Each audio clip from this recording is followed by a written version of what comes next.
The next thing I know, it looked like you were having a grand mal seizure. That was it happened other times, but that was the time that I remember it happening when it was more than just a one-time occurrence. Everybody doesn't think we're serious until it happens, I think. That's what I feel like. What is up, you guys? Welcome back to my channel. My name is Bailey and thank you for stopping by. First off, I would like to address this fantastic t-shirt I got from Walmart. I'm very happy about it and very excited about it. So I just wanted to show that off. Today I want to talk about something that I have dealt with since I was about 6 or 7 years old, and it's kind of haunted my entire childhood and adult life so far. And this is called vasovagal syncope. What is vasovagal syncope, you might ask? Well, I have the definition for you, ready to go.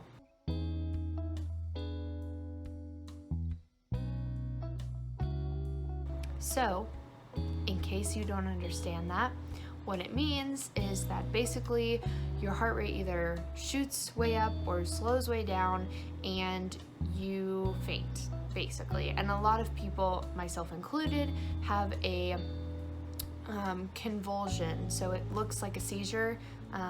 They told me that it wasn't a seizure because I wasn't losing oxygen to my brain, but I do become unconscious and clam up and my hands squeeze together and my eyes roll back in my head and I convulge like I'm having a seizure. So to someone that doesn't know the condition that I have, they would probably think I was having a seizure. More than 3 million people a year in the US have been diagnosed with this, and there's really no cure. There's so many cases and it's so common and there's no cure for it. They basically tell you, oh, you'll grow out of it, give you some salt pills and send you on your way. And I can tell you right now that none of that works. I have had this since I was a child and I still have not grown out of it at 22 years of age. And it has really affected my life more than I think a lot of people that know me personally understand.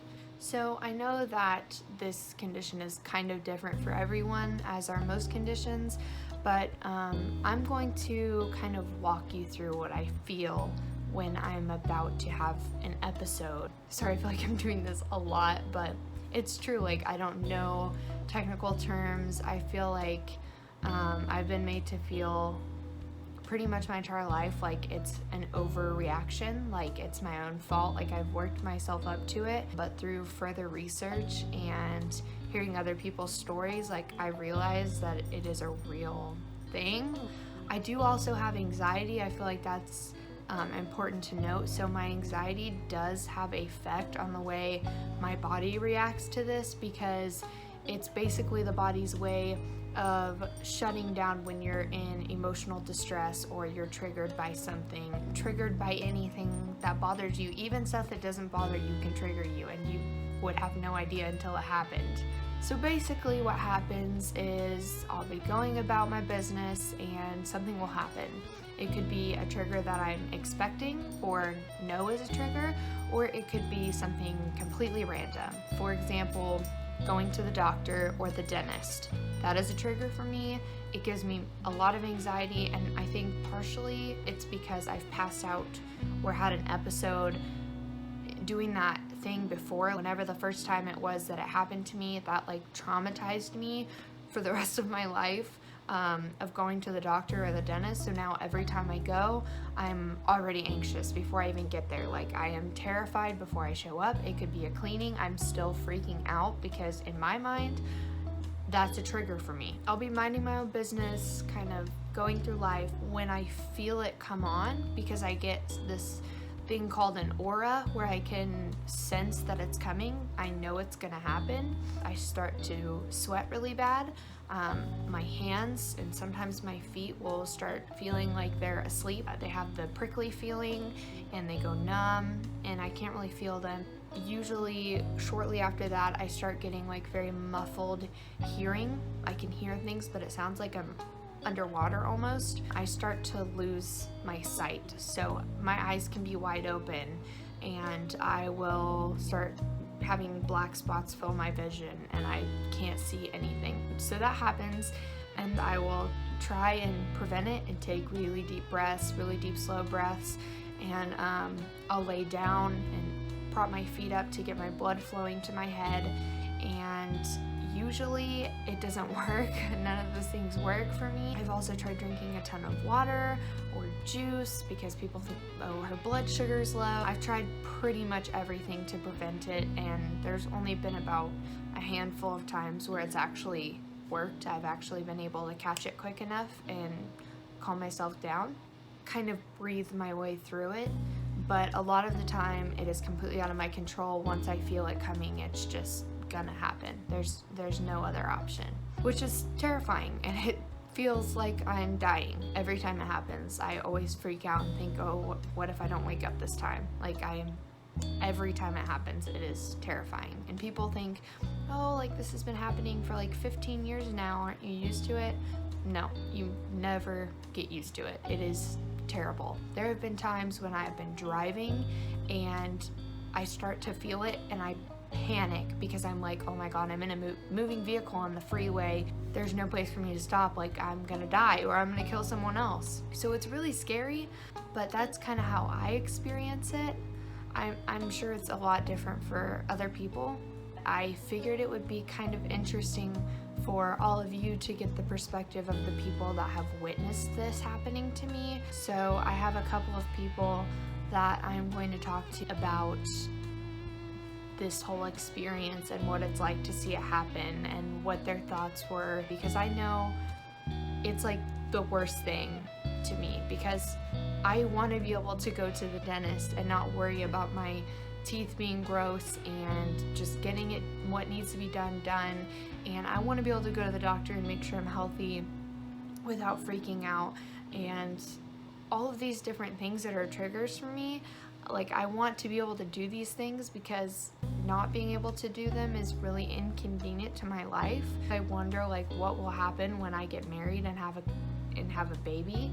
That's going to be terrifying to me because I've heard epidural needles are like the length of your arm and they go right into your spine, and that would freak me out because I hate needles. And I'm kind of stupid because I actually have 2 tattoos, and I hate needles, but I feel like it's a little bit different because they're not like drawing blood out of you. They're not like this big or bigger.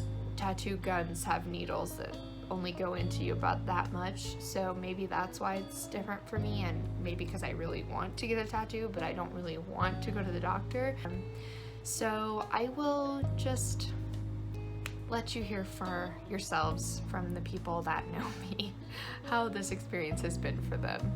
The very first time that you passed out, you had some kind of a scrape or something on your knee, and I took you to the bathtub and like had you like sit on the edge and put your leg in there, and I was pouring peroxide over it, and you were freaking out because you're a little dramatic, and I thought that's what you were doing, just being dramatic. And then the next thing I know, it looked like you were having a grand mal seizure. Your face turned purple, your arms and legs seized up, and your eyes rolled back in your head, and I freaked out and called your dad. And kind of by the time he got in there, you were coming out of it, but it was really, really scary for me. I didn't know what was wrong. And then the next time you had a wart that we were trying to just like burn off at home with that liquid or whatever. Mm-hmm.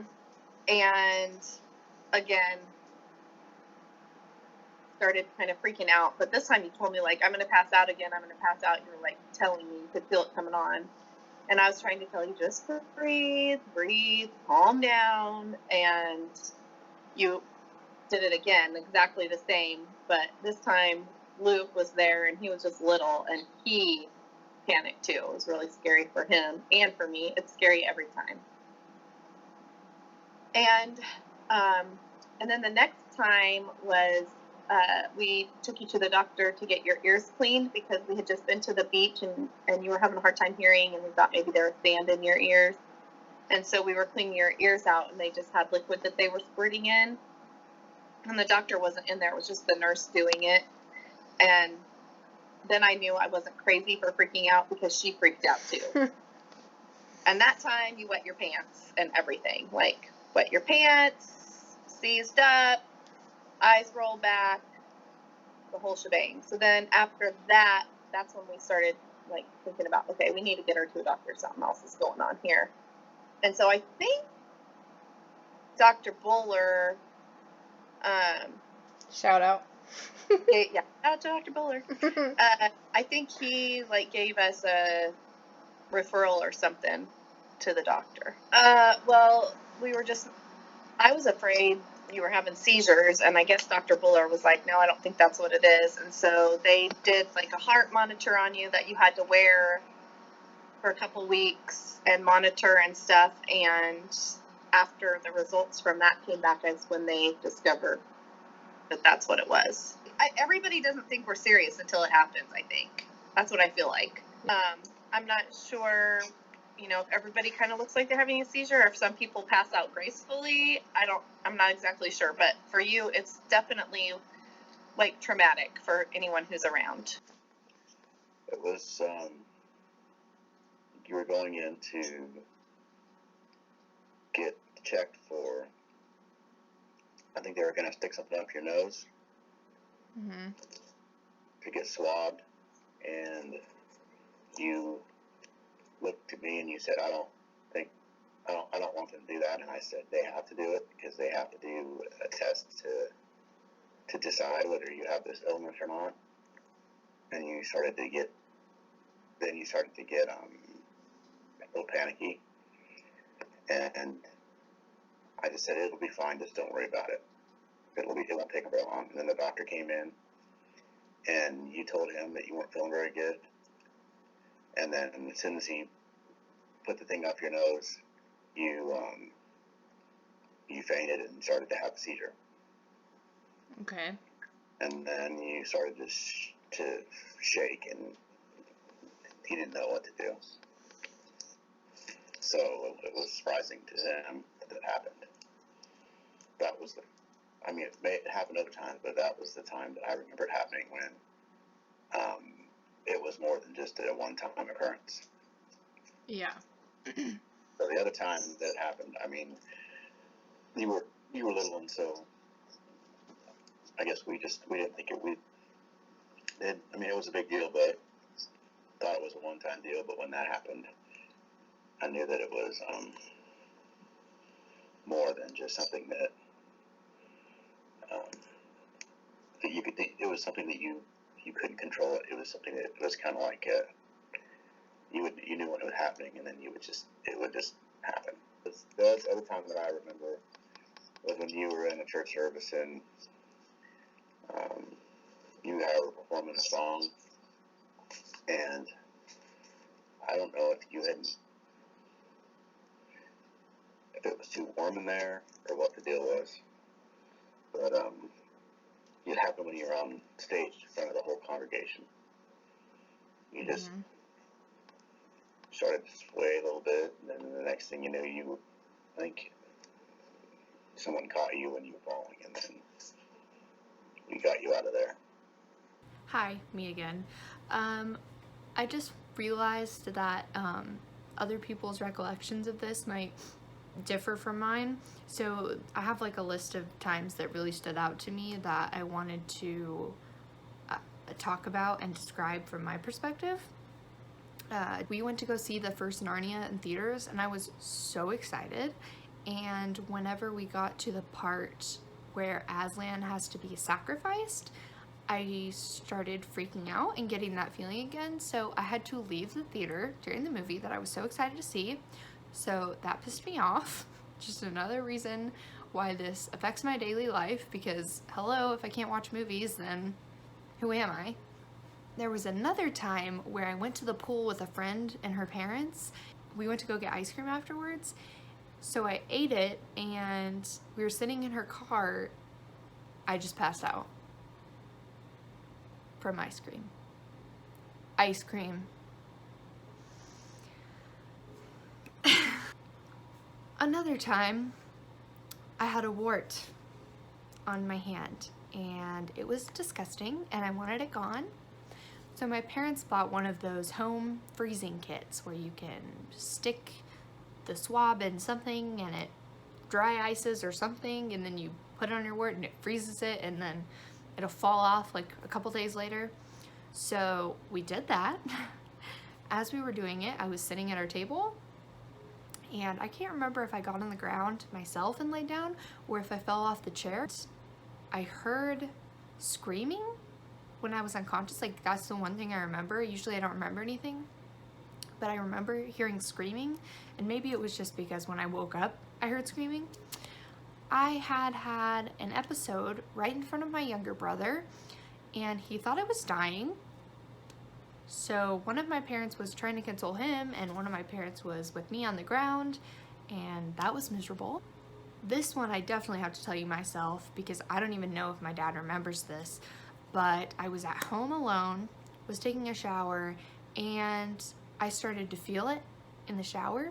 So I got out of the shower, put a shower on myself, laid on the ground.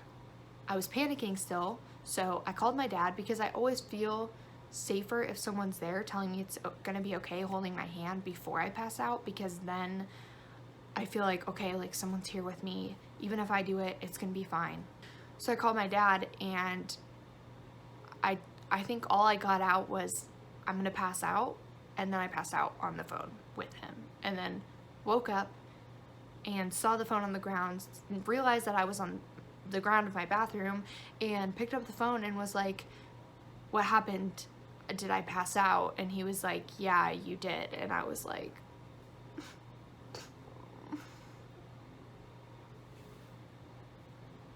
so yeah, those are just a couple examples. Well guys, I just want to thank you so much for taking the time to watch this video, just putting this out there, because if anyone else experiences this, if you know someone that experiences this, let me know. Comment down below and tell me about that situation. Tell me how they experience it, if it's similar, if it's different, if they've gotten a different diagnosis or treatment than I have. Anyways, thank you guys so much for watching this video. I know I kind of ranted through a lot of it, but hopefully it was a little bit of an education for you, a little bit more insight into who I am and why I do certain things or why I don't do certain things, why I'm weird about certain things. And yeah, this is just something that I wanted to tell people about and explain a little bit better, because I feel like I've told a lot of people this, but not really to this extent. So with that being said, I will see you guys for my next video. Bye.